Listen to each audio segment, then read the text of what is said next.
Hello everyone. तर कसे आहात सगळे? दीपास टेस्टी डिलाईटमध्ये तुम्हा सर्वांचं खूप खूप स्वागत आहे. तर आज आपण ओल्या हरभऱ्याची भाजी बघतोय.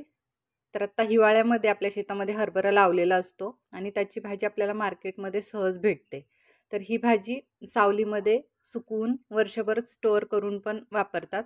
पण या सीझनला थंडीमध्ये अशा खूप साऱ्या भाज्या असतात की त्या फक्त या सीझनमध्ये भेटतात. तर वर्षातून मला असं वाटतं एकदा तरी ही प्रत्येक भाजी खाल्ली पाहिजे. ती आपल्या शरीरासाठी काही ना काहीतरी चांगली असते.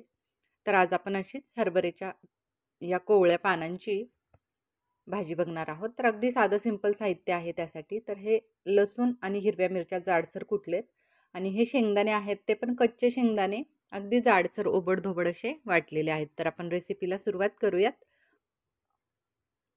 तर गॅसवर मी एक कढई गरम करत ठेवले.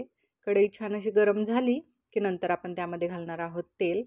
तर ही भाजी आपण धुवत नाही कारण त्याला आंबटपणा जो असतो धुतल्यानंतर भाजीचा त्या आंबटपणा जाईल. तर त्यामुळं ही भाजी फक्त स्वच्छ केली जाते आणि अशीच वापरली जाते, धुतली जात नाही ही भाजी. त्यामुळे तेल आहे ते थोडं जास्त प्रमाणात लागतं. तर मी यासाठी 3 चमचे तेल घेतलेलं आहे. तेल गरम झालं की नंतर आपण त्यामध्ये जिरं घालणार आहोत. तर साधारणतः मी 1 चमचा जिरं घातलेलं आहे. जिरं छान असं तडतडलं की नंतर आपण त्यामध्ये हे लसूण आणि मिरची जे की जाडसर वाटलेलं आहे ते आपण तेलावर परतवून घेणार आहोत. तर छान लसणाचा कलर लालसर होईपर्यंत आणि मिरची छान अशी भाजली जाईपर्यंत आपल्याला ते भाजून घ्यायचं आहे. तर एक दीड मिनिटभर परतलं की लगेच बघू शकता तुम्ही ते छान असा कलर येतो त्याला. त्यानंतर घालूयात ही भाजी. तर ही भाजी धुवायची नाही, आपण तशीच घालणार आहोत.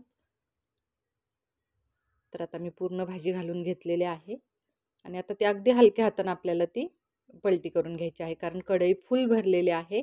त्यामुळे ती जरा परतताना ती बाहेर इकडे तिकडे सांडण्याची शक्यता आहे. तर एकदा ती शिजत येईल तशी ती खाली बसते, बघू शकता तुम्ही. आपण पलटी केलेली आहे भाजी, ती खाली खाली बसत गेलेली आहे. त्यानंतर त्यामध्ये घातलेलं आहे चवीनुसार मीठ आणि हे वाटलेले शेंगदाणे. आता परत एकदा छान सगळं मिक्स करून घ्यायचं आहे. तर अगदी हळू करून घ्यावं लागतं कारण भाजी ती इकडं तिकडंच पसरते. त्यानंतर आता ती भाजी शिजण्यासाठी म्हणून अगदी थोडंसं आपण पाण्याचा शिंतोडा देणार आहोत. तर अगदी तो अर्धी वाटी पण पाणी नसेल इतकं, अगदी थोडंसं की भाजी कढईला लागू नये. कारण मिठाचं जे आहे ते पाणी सुटतं, नंतर भाजीला ओलसरपणा येतो, त्यामुळे ती भाजी त्याच पाण्यामध्ये शिजली जाते.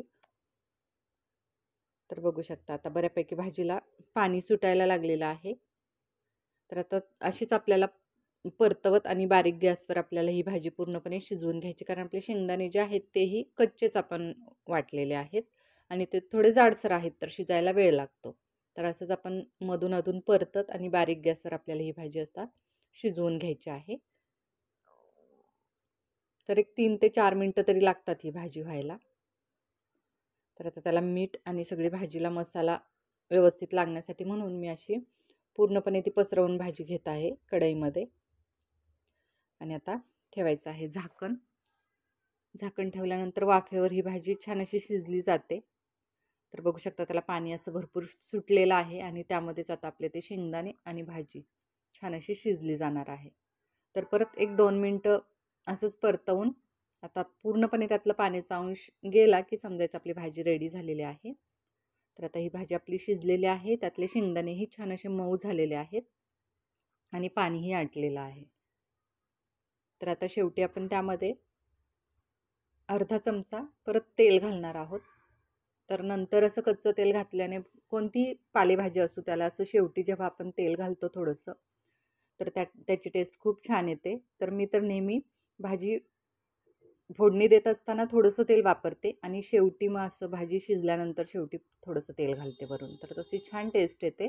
तर एकदा तुम्ही नक्की ट्राय करा आणि ही हरभऱ्याच्या भाजीची रेसिपी तुम्हाला कशी वाटली ते मला नक्की सांगा. आणि आपल्या चॅनलवरच्या रेसिपीज आवडत असतील तर चॅनलला कनेक्टेड राहा. रेसिपीज आवडत असतील तर लाईक, शेअर आणि सबस्क्राईब नक्की करा. चला तर मग असंच भेटू यापुढे अशाच एका नवीन रेसिपीसह. तोपर्यंत बाय. थँक्यू.